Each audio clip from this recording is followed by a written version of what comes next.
आपल्याला शील सगळ्यांना माहिती आहे, शील म्हणजे चांगलं वागणं, एवढं माहिती आहे आपल्याला. शील म्हणजे सदाचरण. सदाचरण म्हणजे चांगल्या कृती आपण करत राहणं, इतरांशी चांगलं वागणं, चांगलं बोलणं, प्रेमाने बोलणं, कुठलीही द्वेषभावना, मत्सर, हेवा, लाभ, लोभ, मोह काही न ठेवणं, म्हणजे खऱ्या अर्थाने आपण शीलवान असतो. शीलवान आपल्याला होत असताना त्यांनी सांगितलं की प्रज्ञावान माणूस आहे, सगळे गुण आहेत त्याच्याकडे, पण त्याच्याजवळ शील नसेल, त्याच्याजवळ चारित्र्य नसेल, तो सन्मार्गाने वागत नसेल, तर प्रज्ञा ही दुधारी तलवार आहे. तथागत काय म्हणतात? प्रज्ञा ही दुधारी तलवार आहे. जो शीलवान माणसाच्या हाती ती जर गेली तर तो लोककल्याणच करणार, पण शीलरहित माणसाच्या हाती गेली तर तो लोकांची हत्याच करणार. बघा, दोन अर्थ सांगितले प्रज्ञेचे. त्यांनी काय सांगितलं की प्रज्ञा आपल्याला विकसित करायची असेल तर त्याला शीलाची जोड दिली पाहिजे, पण ही जर शीलाची जोड आपण दिली नाही तर काय होईल? जो शीलवान मनुष्य आहे हा शीलवान मनुष्य खऱ्या अर्थाने लोककल्याणाचं, लोकरक्षणाचं काम करेल, परंतु शीलरहित जो शीलवान नाहीये त्याच्याकडे अशा प्रकारचे दुर्गुण आहेत, या प्रज्ञेचा उपयोग तो वेगवेगळ्या कारणासाठी करू शकतो, एखाद्याची हत्या करू शकतो. त्याची उदाहरणं दोन मी खास देईन की 1978 मध्ये जोशी अभ्यंतर हत्याकांड झालं. तिची 4 मुलं होती. ही 4ही मुलं उच्च विद्याविभूषित होती, म्हणजे त्यांच्याकडे प्रज्ञा होती, ज्ञान होतं, परंतु त्या ज्ञानाचा उपयोग त्यांनी वेगळ्या प्रकारे केला आणि अशा प्रकारचं हत्याकांड घडवून आणलं. त्याचबरोबर आपल्या 1993 मध्ये बॉम्बस्फोट झाला. हा बॉम्बस्फोट घडवणारी लोक सुद्धा हुशारच होती. त्यांचा मास्टर माइंड जो आहे तो अतिशय हुशार होता. म्हणजे जर आपल्याला अशा प्रकारचं प्रज्ञा आहे परंतु शीलवान जर तो नसेल तर तो काय घडू शकतो. आणि बाबासाहेबांचं उदाहरण घेतलं, महात्मा फुलेंचं उदाहरण घेतलं, संत गाडगेबाबांचं उदाहरण घेतलं, शाहू महाराजांचं उदाहरण, तथागतांचं तर आहे, पण ही जे महामानव आहेत त्यांचंही उदाहरण आपण घेतलं तर आपल्या मनामध्ये येईल की हे सगळे शीलवान लोक होते आणि समाजाच्या कल्याणासाठी त्यांनी वेगवेगळ्या प्रकारचे त्यांच्या पद्धतीने समाजाचा उद्धार करण्याचं काम त्यांनी केलेलं आहे. म्हणजे प्रत्येकाबरोबर शीलाची जोड असणं खूप गरजेचं आहे. ते जर नसेल तर आपण काहीही करू शकत नाही. म्हणजे एखाद्या व्यक्ती त्याच्याकडे सगळे चांगले गुण आहेत पण तो व्यसनी असेल तर आपण त्याला ओळख करत नाही, त्याला नावं ठेवतो, त्यांचे चांगले गुण आपण बघतच नाही. तो एक वाईट गुण सुद्धा त्याच्या सगळ्या चांगल्या गुणांवरती भारी पडतो, एक दुर्गुण, आणि मग तो दुर्गुण सुद्धा आपल्याला असता कामा नये. तो दुर्गुण थोडा सुद्धा एक किंचित, जसं की मी नेहमी उदाहरण देते की एक पांढरे कापड आहे आणि त्या कापडावरती कुठेतरी एकदम खसखसी एवढा अगदी बारीकसा असा काळा डाग. हा जो काळा डाग दाखवलं कापड लोकांना, बघायचं तुम्हाला काय दिसते, तर माणसं पहिल्यांदा फक्त तो काळा ठिपका एवढंच सांगतो, संपूर्ण पांढरं कापड आहे हे सांगणार नाही. याचा अर्थ काय तर अगोदर माणसाला दुर्गुण दिसतो, सद्गुणाची बाजू त्याला कधी दिसत नाही. तो एवढा सुद्धा दुर्गुण आपल्यामध्ये असता कामा नये असं तथागत म्हणतात. म्हणजे शीलवान असणं म्हणजे नेमकं काय. म्हणून बाबासाहेब नेहमी म्हणायचे की मी विद्वान म्हणून मला घाबरत नाही येत लोक, तर मी शीलवान म्हणून घाबरतात. कारण त्या काळामध्ये सुद्धा भ्रष्टाचार होता, त्या काळामध्ये वेगवेगळ्या गोष्टी घडत होत्या आणि म्हणून बाबासाहेबांना विरोध करणारे असे शीलभ्रष्ट लोकच होते. परंतु शीलवान कसा श्रेष्ठ ठरतो की जो या सगळ्यावर मात करून भारताचं संविधान लिहितो. म्हणजे शीलवान असणं किती गरजेचं आहे, किती आपल्यामध्ये ते आलं पाहिजे याचं मूर्तिमंत उदाहरण म्हणजे बाबासाहेब तथागत. आणि म्हणून अशा प्रकारे ही जर प्रज्ञा आणि शील असेल तर आपल्या मनामध्ये नक्कीच करुणा उत्पन्न होईल. कारण आपण लोकांचा विचार करू, त्याचं दुःख ते आपलं समजू आणि ते दुःख दूर करण्याचा आपण नेहमी प्रयत्न करू. एखाद्याला काही अडचण असेल ती सोडवण्याचा आपण प्रयत्न करू की जो असा व्यक्ती त्याच्याकडे तो अडचणीत आलेला माणूस जाऊ शकतो आणि विचारू शकतो की असं आहे, मी काय करू याच्यावर. म्हणजे एवढी क्षमता आपल्यामध्ये आहे. तथागत असे म्हणतात की मी आता ज्यावेळेस त्यांचं वय झालं 80 वर्षाचं त्यावेळेला ते असं म्हणतात की माझं शरीर हे अगदी आता तोडकं मोडकं झालेलं आहे, त्याला रस्त्याने बांधून चालवलेलं आहे. तथागत काय म्हणतात की माझं जे शरीर आहे ते तोडकं मोडकं झालेलं आहे, त्याला रस्सीने बांधून चालवलेलं आहे, परंतु माझं मन आणि माझी बुद्धी एवढी तल्लख आहे की शेवटच्या क्षणी जरी कोणीही एखाद्या समस्येवर उपाय जर विचारण्यासाठी आला तर त्याला प्रवचन देण्याची माझी क्षमता आहे. म्हणजे किती आत्मविश्वास, केवढा दृढ निश्चय त्यांचा आहे की एवढा पण आपल्याला थोडं काही झालं की आपण तेच घेऊन बसतो. माझं हे दुखतंय, माझं ते दुखतंय, मला हे होते, मला ते होते. आजूबाजूच्या गोष्टी आपण घेत नाही. ज्या काही चांगल्या गोष्टी त्यांच्याकडे बघितलं तर आपलं दुखणं कुठलं कुठं पळून जातं, पण हे आपल्याला कळायला ज्ञानाची गरज आहे. आणि म्हणून तथागतांनी जे सांगितले की प्रज्ञा आहे त्याच्या जोडीला शील असलं पाहिजे, आणि शील आणि प्रज्ञा असेल तर त्याच्या जोडीला करुणाही येतेच. आणि ही करुणा तथागतांनी आपल्या प्रत्यक्ष कृतीने सगळ्यांना दाखवून दिलेला आहे. आणि म्हणून त्यांना आपण करुणामयी असं म्हणतो. अगाध करुणा ज्यांच्याकडे आहे, असीम करुणा ज्यांच्याकडे आहे ते तथागतांचं आपण अनुयायी आहोत. मग आपल्यामध्ये किती करुणा आहे? प्रत्येकाने आपल्या मनाशी जर विचार केला, माझ्यासहित सगळ्यांनी, तर आपल्याकडे एवढी करुणा नाही. आपण इतरांचा विचार इतक्या लांबपर्यंत नाही करू शकत. तो करता येण्यासाठी आपल्याला या करुणा आपल्या मनामध्ये निर्माण होण्यासाठी आपण प्रयत्न केला पाहिजे. दुसऱ्याचं दुःख आपल्याला जाणता आलं पाहिजे. त्या संवेदना आपल्या मनामध्ये निर्माण झाल्या पाहिजे. आपण म्हणतो त्याचं तो बघून घेईल. आपल्याला काय करायचं आहे? म्हणजे घरातली जरी गोष्ट असेल तर आपण काय म्हणतो, त्याचा तो बघून घेईल, आपण आपलं करू.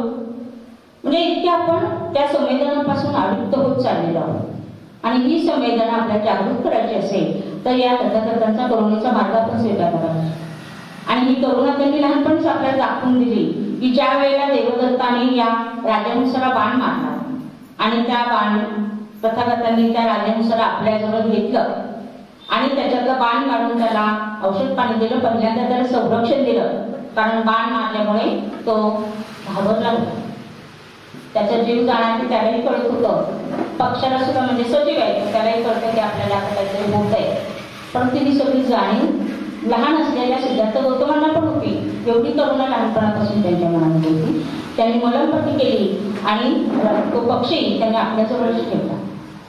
जयदत्त मागायला आल्यानंतर आपल्याला माहिती पुढची गोष्ट, म्हणजे ही जी करुणा आहे ही करुणा आपल्यामध्ये निर्माण होण्यासाठी आपल्याला प्रयत्न करणं गरजेचं आहे.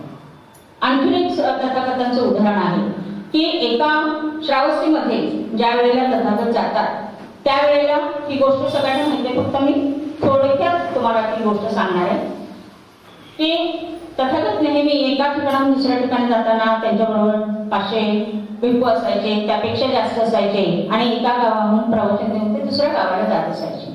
अशाच एका श्रावस्तीमध्ये एका ठिकाणी बौद्ध भिक्खू राहत होते आणि त्याच्यातले एक भिक्खू आजारी पडला.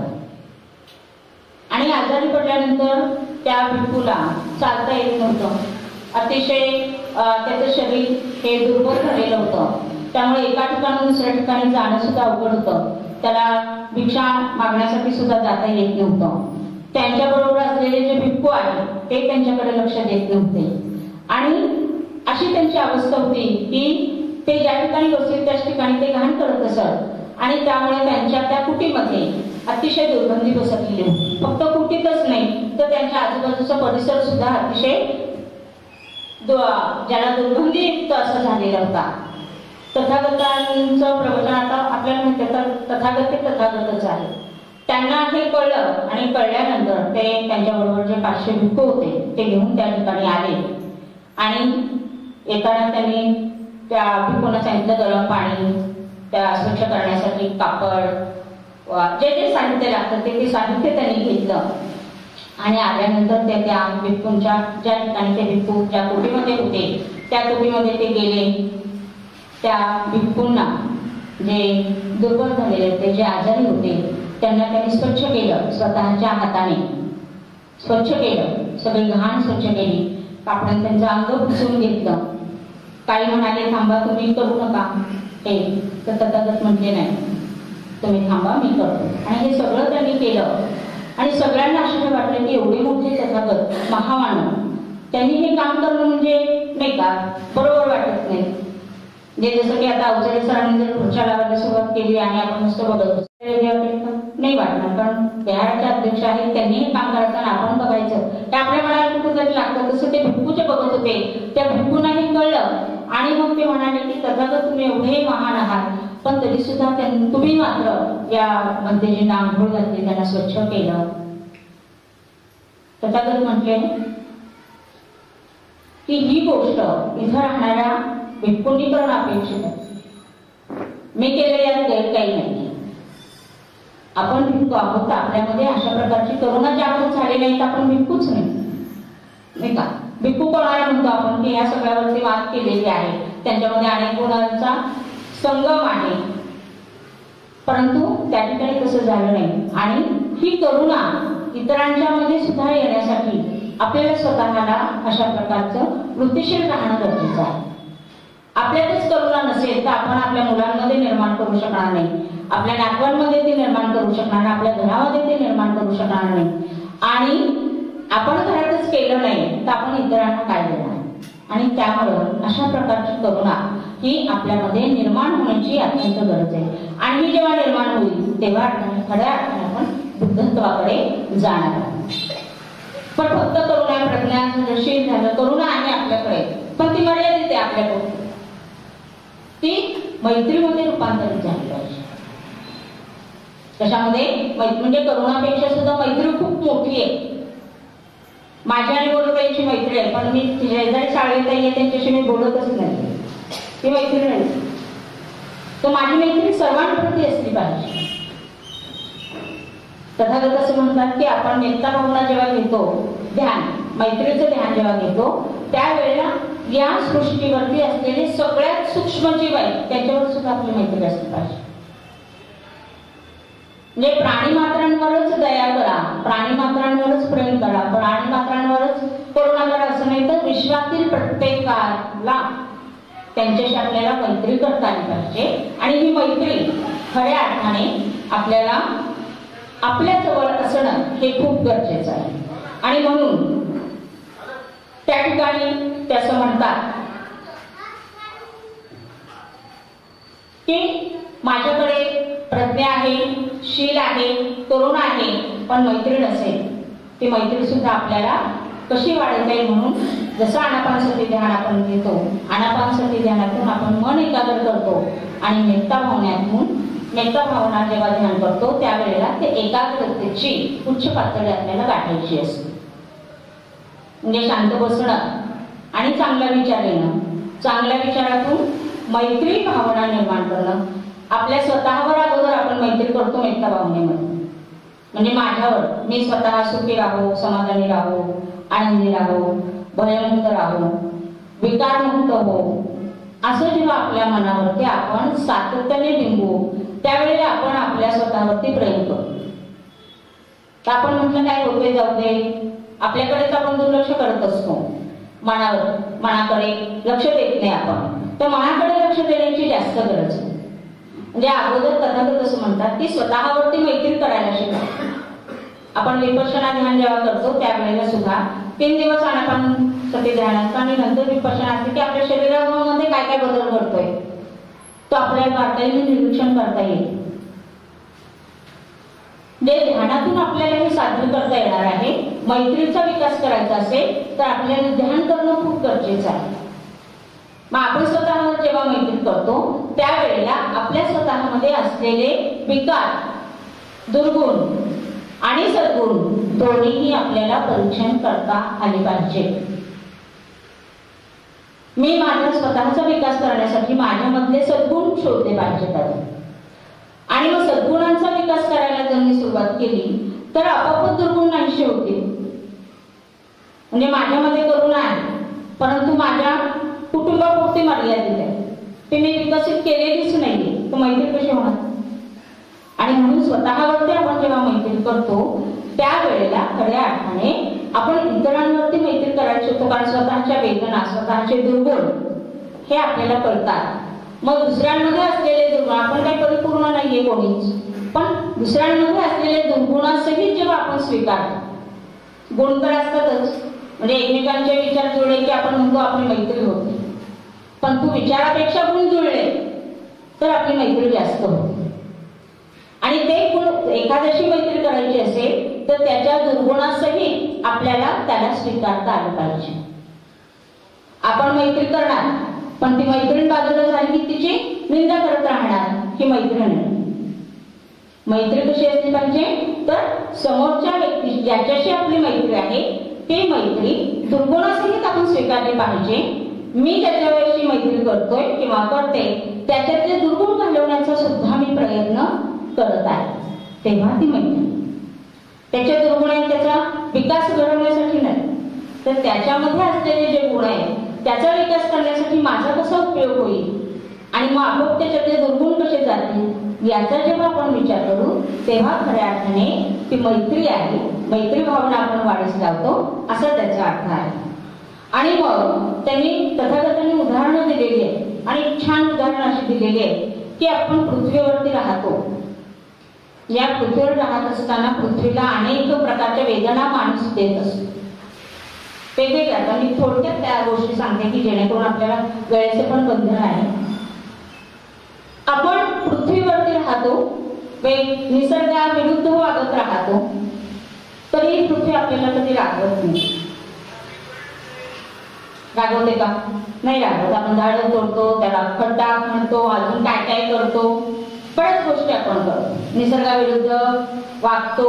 निसर्गाविरुद्ध वागतो म्हणजे नदीचं पाणी सुद्धा अडवतो, त्याच्यावर आपण घर बांधतो, अजून बरंच काय. या निसर्गाविरुद्ध वागतो आपण. आपला स्वभाव सुद्धा नैसर्गिक आहे पण त्याच्या विरुद्ध पण वागत राहतो. मूळ स्वभाव विसरून जातो आपण, नको ते आपल्यामध्ये भरत राहतो. तथागत असं म्हणतात जोपर्यंत वाईट गोष्टी तुम्ही सोडत नाही तोपर्यंत तुम्ही चांगल्या गोष्टी ग्रहण करू शकणार नाही. रिकामी बाटली पाहिजे म्हणजे आपलं डोकं रिकामं पाहिजे तेव्हा, म्हणजे कुठे आपल्याला एखाद्या ग्लास मध्ये गढूळ पाणी आहे, अर्धा ग्लास, त्याच्यामध्ये चांगलं पाणी ओतलं तरी सुद्धा काय होईल ते गढूळच राहील, स्वच्छ नाही राहणार. किंवा एखाद्या स्वच्छ पाण्यामध्ये मातीचा एखादा कण जरी पडला तरी सुद्धा ते पाणी गढूळ होतं. म्हणजे एखादा कण म्हणजे आपला दुर्गुण, जे चांगलं आहे ते वाईट करण्यासाठी. आणि म्हणून आपल्याला जे जे चांगलं करायचे त्यासाठी मैत्री भावना विकसित करणं खूप गरजेचं आहे. आणि म्हणून तथागतांनी पृथ्वीचं उदाहरण दिलेलं आहे, नदीचं उदाहरण दिलेलं आहे की नदी वाहत असते, मैत्री सुद्धा अशी आपली प्रवाहित असली पाहिजे, थांबली नाही पाहिजे. प्रवाहित असली पाहिजे म्हणजे नदी थांबते का कुठे? आपण थांबवतो तिला, पण ती आडवी वाट करून पुढे जाते, ती तिचं काम थांबवत नाही. आणि नदी जेव्हा वाहते त्यावेळेला नदीमध्ये असलेले सद्गुण दुर्गुण सगळे वाहून नेते. ती कचरा म्हणते का हा कचरा बाजूला ठेवा, त्यांच्या सहित ती वाहून नेते. म्हणजे आपली मैत्री सुद्धा प्रवाहित असली पाहिजे, सीमित नको, त्याला मर्यादाच नको आहे. आणि म्हणून अशी मैत्री आपल्याला विकसित करायची आहे. तथागतांनी आणखी बरीचशी उदाहरणं या ठिकाणी दिलेली आहेत. तर हे करत असताना तथागत असं म्हणतात की कुठलीही गोष्ट आपल्याला करायची असेल तर या 4 गुणांचा आपल्याला विकास करता आला पाहिजे. आणि यासाठी आपल्याकडे सामर्थ्य असलं पाहिजे, जिद्द असली पाहिजे, कष्ट करण्याची तयारी असली पाहिजे. आणि ही जर तयारी आपण ठेवली तर आपण नक्कीच, जसं बाबासाहेबांनी आधी खूप यातना सहन केल्या, वेगवेगळ्या प्रकारचे अपमान सहन केले, परंतु मी या अस्पृश्य समाजाला माणूस म्हणून जगण्याचा अधिकार देईनच हे दृढ निश्चय केला, अधिष्ठान केलं त्यांनी. आणि सर्वांप्रती करुणा मैत्री त्यांच्यामध्ये होती आणि म्हणून ते बोधिसत्व झाले. आपण त्यांना बोधिसत्व का म्हणतो तर बुद्धत्वाच्या आधीची पायरी आहे, बुद्धत्वापर्यंत जाण्याच्या आधीची पायरी आहे ती. आणि ही आपल्याला सगळ्या प्रकारे आपल्यामध्ये दानाची आपल्यामध्ये भावना असली पाहिजे. म्हणजे दान देताना स्वार्थी वृत्ती नको आहे. मी कशासाठी देते? माझं नाव मोठं व्हावं म्हणून, माझं कोणीतरी उदो करावं म्हणून, माझं कोणीतरी कौतुक करावं म्हणून ते दान नको आहे आपल्याला. आपल्याला दान देताना आपल्यामध्ये परमोच्च अशी मैत्रीची भावना, करुणेची भावना, लोककल्याणाची भावना, मी जे दान देते त्याच्यातून चांगलं काहीतरी घडावं यासाठी, घडण्यासाठी म्हणून आपण दान दिलं पाहिजे. आणि जे दिलेले आहे त्यापासून उपेक्षित राहील. उपेक्षित म्हणजे उपेक्षा भावना आपली राहिली पाहिजे. मी हे केलं ते केलं कोणीतरी मला मोठं म्हणावं म्हणून नाही. तुम्हाला स्थितप्रज्ञ राहता आलं पाहिजे, अविचल राहता आलं पाहिजे माझ्या त्या गुणांवर. आणि जेव्हा अशा गुणांचा आपण विकास करू त्यावेळेला आपली वाटचाल बुद्धत्वाच्या दिशेने होणार. आणि म्हणून मानवाला या बुद्धत्वाचा आदर्श ठेवणं, चांगला माणूस म्हणून जगायचं असेल तर हे गुण आपल्यामध्ये आणण्यासाठी आपण प्रयत्न करणं म्हणजे खऱ्या अर्थाने बुद्धत्वाचा आदर्श घेणं असं आहे. आणि म्हणून आपल्या आजच्या व्याख्यानाचं नाव आहे बुद्धत्व हा मानवाचा आदर्श आहे. जे या गुणांचा प्रज्ञाशील, करुणा, वीर्य, उपेक्षा, दानशील या सगळ्या ज्या गोष्टी आहेत त्यांचा आपल्या मनामध्ये कशा प्रकारे विकास करता येईल. या ठिकाणी अनेक वेगवेगळ्या प्रकारची आपली प्रवचनं होतात. या प्रवचनाचा पुन्हा पुन्हा आपल्याला आठवून त्याची स्मृती ठेवून त्यातलं काय चांगलं आहे, मला काय घेता येईल, मी काय करू शकतो किंवा शकते, त्याच्यामध्ये मी आणण्याचा, माझ्या स्वतःमध्ये आणण्याचा मी खरंच प्रयत्न करते आहे का. आणि ते जर करत असू तर खऱ्या अर्थाने आपण धम्माचरणाप्रमाणे धम्माचरण खऱ्या अर्थाने करत असतो.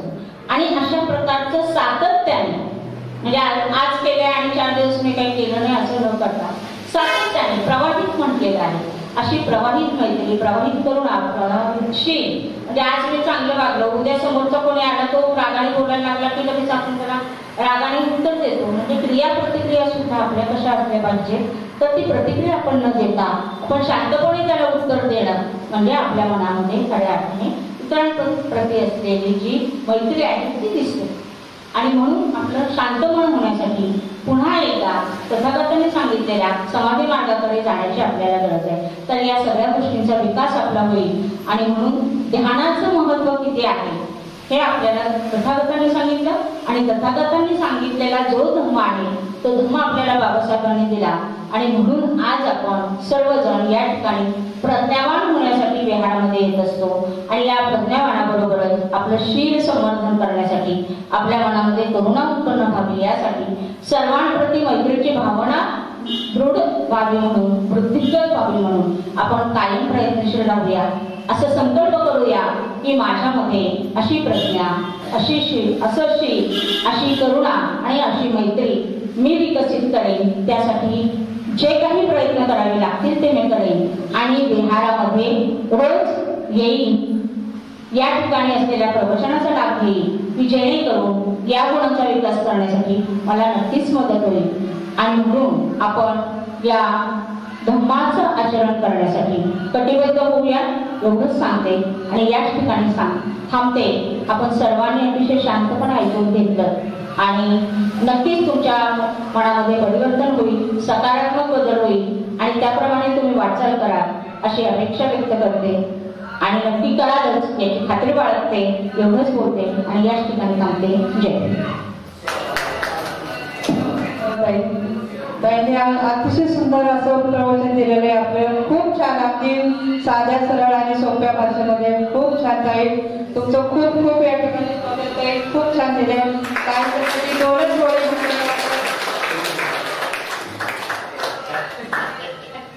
जसं वृक्षाचं सौंदर्य त्याच्या फुलामध्ये असतं, फुलामध्ये आणि पाण्यामध्ये असतं, तसंच माणसाचं सौंदर्य त्याच्या वर्तनात आणि स्वभावात असतं. बाह्यरूपाने सुंदर होणं महत्वाचं नाही तर मनाने आणि वागण्याने सुंदर असणं हेच खऱ्या आयुष्याचं वैभव आहे. अशा आपल्या वक्त्याला आपल्याला लक्षात येतो. खूप खूप जोरात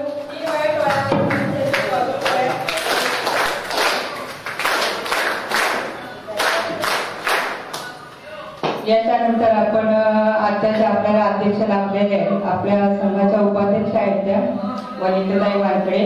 त्यांच्यासाठी मी दोनच ओळी म्हणेन आणि त्यांच्या अध्यक्ष वाचनाला सुरुवात करतील. त्या बंधना पलीकडे एक नाते असावे, शब्दाचे त्याला बंधन नसावे, भावनांचा आधार असावा, दुःखाला तेथे थारा नसावा, दुःखाला तेथे थारा नसावा आणि वर्तनात आणि स्वभावात बाह्य रूपाने सुंदर होणं महत्वाचं नाही तर मनाने आणि वागण्याने सुंदर असावं. तर वाटत आहे मी थोडस सॉरी थोडस कारण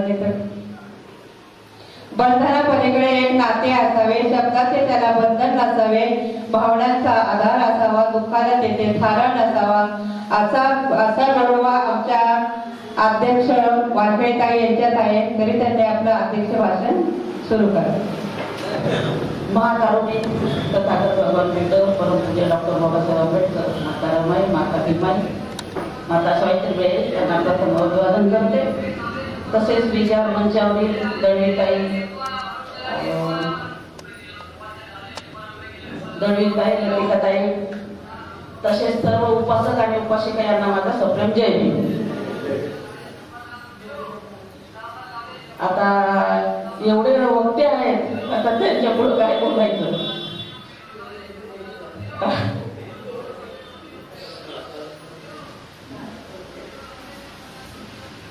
तर आज प्रथम आपलं छान झालं, ध्यान झालं, वंदना झाली, एक सुरुवात, त्यानंतर ध्यान झालं आणि सगळे शांत झाले. त्यानंतर आपली नेहमीप्रमाणे गाण्याची सुरुवात झाली. तर ताईंनी, आपल्या भीमाई ताईंनी सिद्धार्थ बुद्ध झाले पूर्वेची रात होती, त्या गाण्यातून त्यांनी सगळा संदर्भ सांगितला. त्यानंतर दळवीताई बद्दल आता काय बोलायचं, म्हणजे इतकं का आपल्या डोक्यावरून जाते, पण अगदी साध्या आणि सोप्या भाषेत त्यांनी इतकं छान प्रवचन दिलं, तर त्यांची मी खूप आभारी आहे. तर ताईंनी सांगितलं, म्हणजे सुरुवात भगवान बुद्धाच्या मुद्रेपासून केली, कशा मुद्रा आहेत त्यांच्या, नंतर त्यांच्या आयुष्यातील सगळा जीवनपटच त्यांनी सांगितला आणि त्यांच्या जीवनात काय काय घटना झाल्या त्या सर्व त्यांनी सांगितल्या.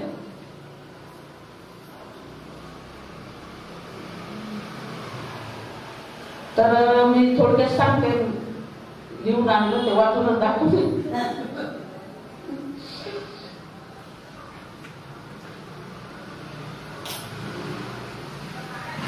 प्रेमाची तलवार केली, डिग्री सीमा पार केली, बुद्धीची ढाल केली, भीमाबाईच्या पोरानं कमाई केली. तथागताचा संदेश ज्या नागलोकांनी भारतभर पसरविला, ते नागलोक बुद्धाचे उपासक होते त्या काळचे. जगाच्या इतिहासात जे महापुरुष होऊन गेले त्यापैकी 19व्या शतकातील डॉक्टर बाबासाहेब आंबेडकर आहेत. आपल्या स्वकर्तृत्वाने प्रतिकूल परिस्थितीवर मात करून त्यांनी अपार कष्ट सोसून आपल्या देशाला एवढं मोठं संविधान दिलं. त्यामुळे मी नेहमीच सांगते का त्यामुळे मी माझ्यासमोर बोलते आणि आपल्याला एवढी बोलण्याची संधी जे मिळते ते बाबासाहेबांच्या संविधानामुळे. प्रत्येक नागरिकांना समता, स्वातंत्र्य, बंधुता, न्याय मिळवून दिला. अशी फार मोठी कामगिरी किंवा फार मोठी आपल्याला ही देणगी बाबासाहेबांना दिली. बाबासाहेबांनी तथागत भगवान बुद्ध, संत कबीर, महात्मा फुले यांना कधीच पाहिले नव्हते बाबासाहेबांनी, तरी पण त्यांना गुरु मानले. कारण काय, तर त्यांनी समता, स्वातंत्र्य, बंधुत्व, न्याय याचा त्यांनी पुरस्कार केला होता. त्यामुळे अंधश्रद्धा, परंपरा, रूढी, चालीरीती, भ्रामक कल्पना यांच्या विरुद्ध त्यांनी जनजागृती केली. जे संत होऊन गेले किंवा जे वैज्ञानिक लोक होऊन गेले त्यांच्या विरोधात त्यांनी यांचा रूढी परंपरेचा त्याग करून आपल्या जनजागृती निर्माण केली आणि त्यांना आदर्श मानले.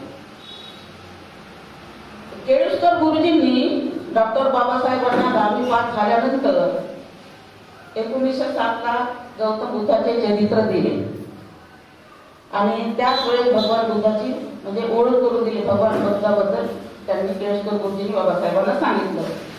बुद्धाच्या धर्मामध्ये सदाचार, मैत्री, करुणा, अपेक्षा, सुचिता या बहु कल्याणाचे मार्ग आहेत. केळुसकर गुरुजींनी त्यांना सांगितलं. जो धर्माच्या प्रवाहात जाणारा, निर्वाण पदाला जाणारा किंवा अनंत पदाला जाण्याचा प्रयत्न करतो तो सुद्धा बुद्धत्व प्राप्त करू शकतो. पंचशील, अष्टशील, 10 पारमिता यांचे जर पालन केले तर निश्चित निश्चितच मानवाला सुखाचा मार्ग मिळतो. बुद्ध धम्म हाच खरा एकमेव धम्म आहे. कारण हा धम्म प्रज्ञाशील तरुणीवर आधारित धम्म आहे, सुखकर आहे, कल्याणकारी आहे आणि बुद्धत्व प्राप्त करणे हाच मानवाचा आदर्श गुण आहे. तर एवढं बोलून मी माझं भाषण संपवते. नमो बुद्धाय. जय हिंद. धन्यवाद ताई. ताईंनी आपलं अध्यक्ष भाषण थोडक्यातच पण खूप सुंदर अगदी महत्वाची माहिती सांगितलेली आहे. याच्यानंतर आपण आभाराच्या कार्यक्रमाकडे वळतो आहे आणि आजचे आपले आभाराचं जे काम करणार आहे ते आज आपली तरुण तडफदार स्वीटी कांबळे हे करणार आहे. सर्वप्रथम सर्व महामानवाला त्रिवारवंदन. मंचाजवळ आजच्या कार्यक्रमाचे जे सन्माननीय अध्यक्षा आणि वक्ता यांना माझा मैत्रीपूर्ण जयभीम. वंदनेसाठी उपस्थित असलेले आमचे उपासक आणि उपासिका यांनाही माझा मैत्रीपूर्ण जयभीम. आज जे माझ्याकडे शेवटचं गोड आभार मानायचं काम केलेलं आहे तर आणि सर्वप्रथम सरांच्या दिलगिरी व्यक्त करते. काही कारणास्तव मला थोडं उशिरा यायला जमलं, त्याच्यामुळे मी काही गाणं ऐकलं नाही. ताईंनी जे गाणं बोललं पण मी अशी आशा करते की त्यांनी खरंच खूप छान गाणं गायलं असेल. त्यासाठी त्यांचे खूप खूप आभार.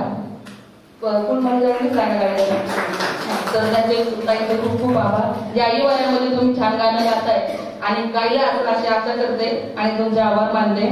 त्याच्यानंतर आणि त्यानंतर आपल्या ज्या अध्यक्षा होत्या आजच्या म्हणजे आजच्या कार्यक्रमाच्या ज्या वक्त्या होत्या त्यांना जो विषय आपण दिला होता त्यांना जे समजून सांगण्यासाठी तर खरोखरच लता मावशींना हा विषय समजून सांगण्यासाठी 3-4 तास वेळ लागला असता. पण त्यांनी खरंच वंदनेचं भान ठेवून आणि आपल्या वंदनेला काही बंधन आहे का वेळेचं त्याचं भान ठेवून सोप्या पद्धतीमध्ये समजून सांगितलं आपल्याला. आपल्यापर्यंत प्रज्ञाशील करुणा ही थोडक्यात नाही कुणी समजू शकलं थोडक्यामध्ये तरी त्यांनी उदाहरण देऊन समजून सांगितलं. त्याबद्दल मी लता मावशींचं आभार मानते. आणि एकच सांगते की माझ्या जवळची एक व्यक्ती खास आमच्या घरातली तिचं असं म्हणणं की तिच्या मुलींना तिच्या जर कुणी बाबासाहेब आणि गौतम बुद्ध यांच्याबद्दलचा प्रश्न विचारला तर त्यांना त्याचं उत्तर यावं इतकं तिला त्या मुलींना शिकवायचंय. तर तिला मी म्हटलं अगं बाई ती मुलं कधी शिकतात जेव्हा तू विहारात येशील आणि तू शिकशील तेव्हा ते शिक्षण तू ते शिकतात. तू जर घंटा वाजवती तर मुली सुद्धा घंटाच वाजवतात. पहिले तू विहारात ये म्हणजे प्रज्ञाशील आणि करून त्यांनी जर समजून सांगितलं की आपल्यात पहिलं आलं पाहिजे तेव्हा ते मुलांकडून आपल्याला अपेक्षा करायची. हे खूप महत्वाचं आहे. त्याच्यानंतर आपल्या आजच्या अध्यक्षा वानखडे मावशी यांनी पण थोडक्यात आपलं अध्यक्ष भूमिका छान त्यांनी थोडी का व्हायला समजून सांगितली वेळेच्या अभावी. आणि त्याच्यानंतर सूत्रसंचालन त्यांनी केले अशा आपल्या मावशी लता मावशी तर लता मावशीला ऐन वेळेस का होईना किंवा जी जबाबदारी ती जबाबदारी सूत्रसंचालन असो अध्यक्ष असो कोणती तुम्ही जबाबदारी द्या त्यांना त्याच्यामध्ये 4 वेळा कसं तरी 4 वेळा टाकणार आणि त्या 4 वेळामधून त्या त्यांच्या प्रत्येक जबाबदारीचं प्रत्येक जबाबदारी व्यवस्थित पार पाडतात. अशा आपल्या सूत्रसंचालन करणाऱ्या अवचरे मावशींना पण त्यांचे पण खूप खूप आभार.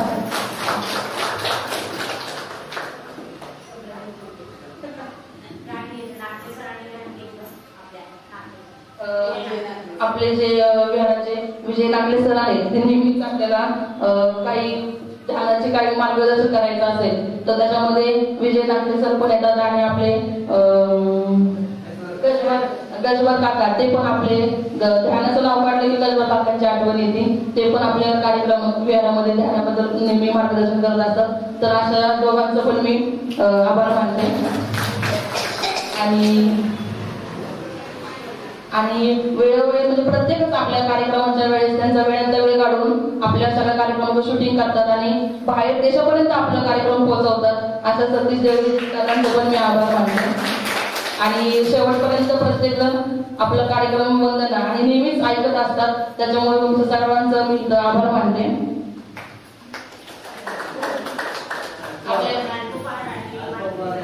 आपल्या विहारातर्फे नाही आपल्या विहारामध्ये आपले जेवढे सभासद आहेत किंवा सभासद नसले तरी पण बाहेरचे कोणी वक्ते आले आणि त्यांनी आपला ग्रुप पाडला त्यांना की ते पण आपल्या संग जॉईन होतात की लगेच पुढच्या आठवड्यामध्ये ते आपल्यासोबत यायला सुरुवात करतात. त्यांची आवड असते आणि आवड जरी असली तरी पण ते बघतात की इथं आल्यानंतर रविवारामध्ये असे कार्यक्रम होतात, मग त्यांना पण सुरुवात होती की आम्ही पण जॉईन होतो आणि मग नंतर माझी पण अशी सुरुवात झाली. आणि असंच आपण अल्पहोकार जर सुरुवात केलंय तर वेगवेगळे सहकुशली सांगतात की आम्ही ह्या रविवारी अल्पहोकार देतो. ही आपल्या विहाराची एक चांगली म्हणजे चांगली सुरुवात, म्हणजे चांगली काय म्हणतात त्याला, हा चांगली आपण जर म्हणजे असं कोणत्या विहारामध्ये नाही बंधनं झाली की जातात, तर आपल्या विहारामधनं खूप लोकांनी अशी सोबत घेतली आहे की ह्या विहारासारखं आपण केलं पाहिजे. त्यासाठी आज आपण अल्पहोकारचा आपल्याला मिळणार आहे वानखेडे मावशी, त्यांचे मी आभार मानते. आणि मग मी पण छान आभार मानते, त्याच्यामुळे मी माझे आभार मानते. थँक्यू. जय भीम.